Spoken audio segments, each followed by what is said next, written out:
Hello everyone, welcome back to my channel Bharat मैटिक्स। और आज हम करने जा रहे हैं एक्सरसाइज 13.1 क्लास 10th। लेकिन वीडियो शुरू करने से पहले अगर अब तक आपने मेरे चैनल को सब्सक्राइब नहीं किया है तो प्लीज़ चैनल को सब्सक्राइब करें और साथ ही प्रेस करें बेल आइकन, ताकि लेटेस्ट वीडियो की अपडेट मिल सके आपको सबसे पहले। तो आइए देखते हैं एक्सरसाइज 13.1 क्लास 10th का क्वेश्चन नंबर 6। और क्वेश्चन नंबर 6 क्या कहता है कि a medicine capsule is in the shape of a cylinder. एक मेडिसिन कैप्सूल है आपके पास और वो किस फॉर्म में है? एक सिलेंड्रिकल फॉर्म में है with two hemispherical strips to each of its end. और उसके दोनों सिरों पे क्या है? एक हेमिस्फेरिकल स्ट्रिप है। The length of the entire capsule is 14 millimeter and the diameter of the capsule is 5 millimeter. Find the surface area. तो सबसे पहले आपके पास क्या है? आपके पास दिया गया है गिवन में एक कैप्सूल। ठीक है, एज्यूम करते हैं हमारे पास क्या है? एक कैप्सूल है जिसके दोनों सिरों पे आपके पास क्या है? Hemispherical strips. ठीक है, क्या है? Hemispherical strips.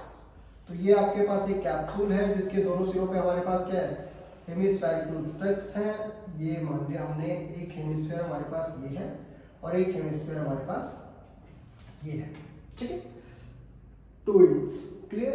उसके बाद हमारे पास है the length of the entire capsule. और पूरे के पूरे कैप्सूल की जो लेंथ है वो कितनी है आपके पास? That is 14 millimetre. कितनी है आपके पास? 14 millimetre. Okay, and the diameter of the capsule is 5 mm। और जो कैप्सूल का डायमीटर है वो क्या है? 5 मिलीमीटर। क्लियर। तो आइए देखते हैं हमें फाइंड आउट क्या करना है कि the surface, find the surface area. ठीक है, तो सबसे पहले देख लेते हैं कि गिवन में आपके पास क्या क्या है। गिवन में आपके पास है total length of the capsule, total length of capsule,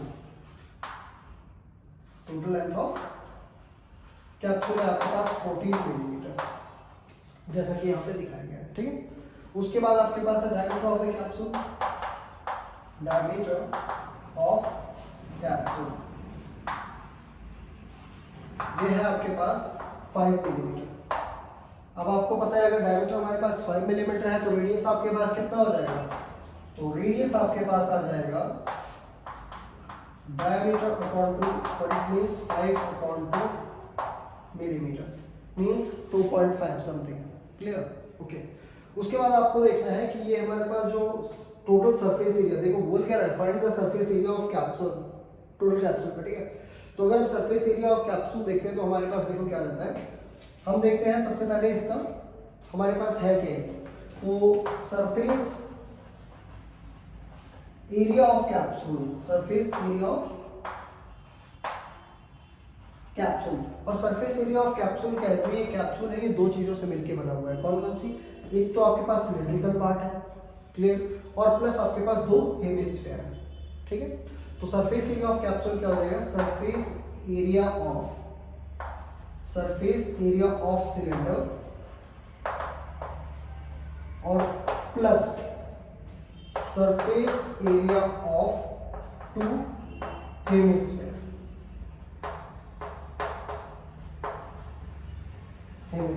ठीक है, सरफेस एरिया ऑफ कैप्सूल आपके पास क्या है? Surface area of cylinder plus surface area of to hemispheres. अब देखो, सब सरफेस एरिया ऑफ कैप्सूल निकालने के लिए आपको सरफेस एरिया ऑफ सिलेंडर निकालना है। तो सिलेंडर के पार्ट्स के बारे में जानते हैं। तो आपके पास जो लेंथ ऑफ सिलेंडर आ जाएगा, ये आपके पास क्या है?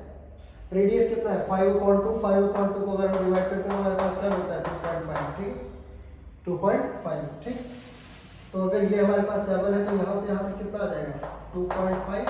और यहाँ से यहाँ तक ये रेडियस कितनी आ जाएगी? 2.5। अब आपको सिर्फ और सिर्फ हाइट निकालनी है, यानी कि लेंथ निकालनी है। किसकी किसकी निकालनी है लेंथ? हमें निकालनी है सिलेंडर की लेंथ। किसकी लेंथ? सिलेंडर की। तो जब हम सिलेंडर की लेंथ निकालेंगे बेटा, देखो आपके पास क्या हो जाएगा? 2.5 यहाँ से माइनस हो जाएगा और 2.5 यहाँ से माइनस हो जाएगा। ठीक है, ये कितना है? 2.5 रेडियस ऑफ द हेमिस्फीयर और 2.5 रेडियस ऑफ द हेमिस्फीयर। तो अगर 2.5 प्लस 2.5 माइनस कर दिया जाए तो हम क्या निकालेंगे? देखो, length of cylinder, length of cylinder तो लेंथ ऑफ सिलेंडर आपके पास क्या आ जाएगा, ये आ जाएगा 14 माइनस क्या 2.5 प्लस 2.5। अगर आप 14 में से 2.5 प्लस 2.5 माइनस कर दोगे तो लेंथ किसकी आ जाएगी, सिर्फ और सिर्फ सिलेंडर की। देखो हमने कैप्सूल को इस तरीके से रखा है तो वो उसकी लेंथ है, अगर हम उसको इस तरीके से रख देंगे तो वो उसकी क्या हो जाएगी, हाइट। मतलब अगर इस कैप्सूल को मैं ऐसे घुमा दूंगा तो ये क्या हो जाएगी, उसकी हाइट हो जाएगी। तो आप इसको लेंथ ऑफ कैप्सूल लिख लो या उसको हाइट ऑफ कैप्सूल लिख लो या सिलेंडर लिख लो, कोई प्रॉब्लम नहीं है। क्लियर, ठीक है। तो 14 माइनस 2.5 ये आपके पास हो जाएगा 14 माइनस 2.5 प्लस 2.5 कितना हो जाएगा 5। तो 14 माइनस 5 आपके पास कितना आ जाएगा 9। तो 9 मिलीमीटर आपके पास क्या आ जाएगी, लेंथ ऑफ यानी कि हाइट ऑफ सिलेंडर। तो ये कितना आ जाएगा 9 मिलीमीटर। कितना पार्ट है, इतना पार्ट, ये क्या है, ये है 9 मिलीमीटर। ठीक है। अब सरफेस एरिया ऑफ सिलेंडर है, जो कैप्सूल है वो क्या है, वो है surface area of cylinder plus surface area of two hemisphere. तो आपको पता है सरफेस एरिया ऑफ सिलेंडर क्या होता है, देखते हैं। Surface area of capsule, surface area of capsule is equal to क्या, surface area of cylinder. Surface area of cylinder क्या होती है 2 पाई आर एच और plus surface area of two hemisphere. तो सरफेस एरिया ऑफ हेमिस्फीयर हमारे पास क्या होता है 2 पाई आर स्क्वायर। तो 2 हेमिस्फीयर है तो 2 इंटू 2 पाई आर स्क्वायर। ध्यान से देखो, surface area of cylindrical part हमारे पास आ जाएगा 2 पाई आर एच और surface area of two hemisphere. तो सरफेस एरिया ऑफ हेमिस्फीयर हमारे पास होता है 2 पाई आर स्क्वायर। अब क्योंकि 2 हेमिस्फीयर है इसलिए 2 into 2 pi r square. Clear. अब देखो ये आपके पास क्या आ जाएगा 2 pi r h 2 pi r h और प्लस 2 दूसरा कितना हो जाएगा 4। तो ये आ जाएगा 4 pi r square, 4 pi r square. अगर आप इसको ऐसे नहीं करना चाहते तो सिंपल वहां से भी कॉमन ले सकते हो। अब देखो इसमें कॉमन क्या आ रहा है आपके पास 2 पाई आर और यहाँ पे भी क्या है 2 पाई आर। ठीक, अगर हम 2 पाई आर कॉमन ले लेते हैं तो आपके पास क्या बचेगा 2 पाई आर। अगर हमने कॉमन ले लिया तो यहाँ क्या बचा, यहाँ पे h और प्लस यहाँ पे क्या बचाएगा, अगर हम 2 पाई आर कॉमन ले लेंगे तो एक आर बचेगा और 2 बचेगा। तो क्या बचेगा 2 आर। क्लियर। अब देखो जैसे ही हमारे पास है 2 पाई आर तो 2 इंटू पाई की वैल्यू आपको पता है 22/7 इंटू आर आपके पास कितना है, आर आपके पास है 5/2। रेडियस आपके पास कितना है 5/2। तो 5/2 और h कितना है, h किसका हाइट सिलेंडर की। तो सिलेंड्रिकल पार्ट कितना आया था 9।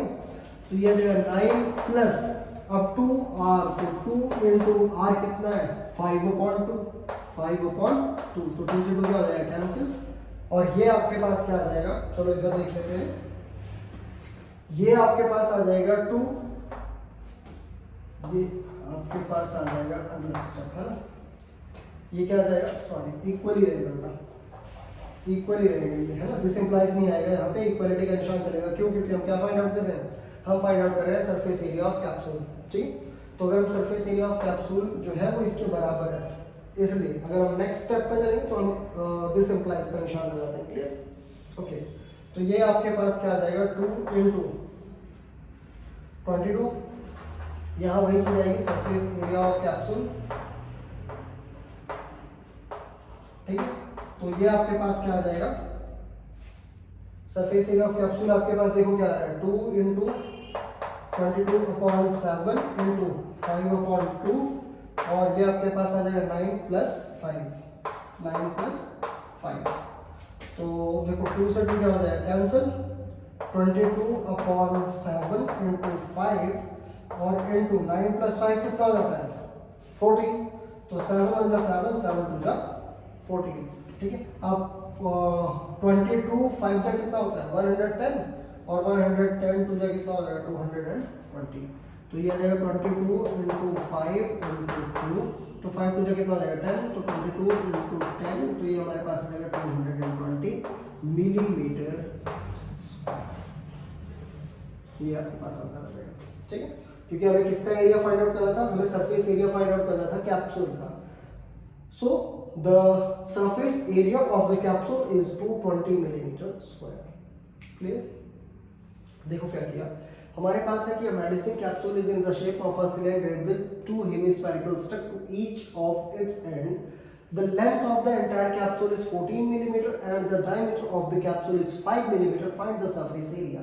तो सरफेस एरिया फाइंड आउट करने के लिए हमने पूरा कैप्सूल बनाया. कैप्सूल के दोनों सिरों पे हमारे पास क्या है, दो सिलेंड्रिकल स्टक्स है. क्या है, दो सिलेंड्रिकल स्टक्स है. ठीक है, तो अगर हम उसमें देखो डायमीटर आपके पास कितना दिया हुआ है 5 और रेडियस कितना आ जाएगा 5/2. फिर जो सरफेस एरिया ऑफ कैप्सूल है, सरफेस एरिया ऑफ कैप्सूल है वो कितना आ जाएगा. देखो सरफेस एरिया ऑफ सिलेंडर और प्लस इसमें क्या है, दो हेमिस्फीयर, तो surface area of two hemisphere. अब सरफेस एरिया ऑफ सिलेंडर निकालने के लिए आपको रेडियस और डायमीटर का तो पता है, आपको जो सिलेंड्रिकल पार्ट है उसकी लेंथ पता होनी चाहिए. तो यहां से लेके यहां तक तो ये क्या है, रेडियस है किसका, हेमिस्फीयर का, और ये भी क्या है, रेडियस ऑफ हेमिस्फीयर. तो अगर हम इसमें से इसको अलग कर दें, किसको, जो हेमिस्फेरिकल पार्ट है, अगर हम कैप्सूल में से अलग कर दें तो हमारे पास क्या बच जाएगा, सिर्फ और सिर्फ सिलेंडर बच जाएगा. सिर्फ और सिर्फ क्या बच जाएगा, सिलेंड्रिकल पोर्शन बच जाएगा. और वो जो सिलेंड्रिकल पार्ट है उसकी लेंथ कितनी आ जाएगी, देखो 2.5 यहाँ से चला गया, 2.5 यहाँ से चला गया, तो जो इस पार्ट की लेंथ बची है वो कितनी बची है, 9. 14 माइनस 2.5 2.5, तो 14 माइनस 5 इक्वल टू कितना है, 9 मिलीमीटर. तो 9 मिलीमीटर आपके पास जो लेंथ बची है वो सिर्फ और सिर्फ किसकी बची हुई है, कैप्सूल की बची हुई है. ठीक है, अब आपको निकालना है सरफेस एरिया ऑफ कैप्सूल. तो सरफेस एरिया ऑफ कैप्सूल क्या है, सरफेस एरिया ऑफ सिलेंडर जो कि होता है 2πrh plus surface area of two hemisphere जो होता है 2πr². अब क्योंकि हेमिस्फीयर कितने हैं, दो है, तो 2 × 2πr². ठीक. अब ये वाला स्टेप अगर आप लिखना चाहो तो लिख दो, नहीं लिखना चाहो तो कोई प्रॉब्लम नहीं है. यहां से देखो आप कॉमन क्या है, तो कॉमन हमारे पास है 2πr, तो 2πr हमने कॉमन ले लिया. बचा क्या, यहाँ पे h बच जाएगा, क्या बच जाएगा, h बच जाएगा. और यहाँ पे आपके पास अगर 2πr कॉमन लेते हो तो एक 2 बच रहा है और एक r बच रहा है, तो h + 2r. वैल्यू पुट कर दो, 2π की वैल्यू 22/7, r आपके पास है 5/2, h आपके पास है 9 और 2r, तो 2 × रेडियस आपके पास कितना है 5/2, तो 5/2, 2 से 2 क्या हो जाएगा, कैंसिल, क्या बचा 5. Okay, now the surface area of the capsule जो हम लेके चल रहे थे वो हमारे पास क्या गया, 2 × 22/7 × 5/2, और ये हमारे पास क्या आ जाएगा 9 + 5. ठीक है, अब 2 से 2 कैंसिल कर दिया, हमारे पास क्या गया 22/7 × 5. ठीक है, और क्या बचा 9 + 5 कितना हो जाएगा 14, तो 7 × 7 7 × 2 14. फिर आपके पास क्या है 22 × 5 × 2, तो 5 टू कितना हो गया 10, 22 का 22, 22 को 10 से मल्टीप्लाई करेंगे तो हमारे पास कितना आ जाएगा 220 mm², which is the solution for the area, surface area of the capsule.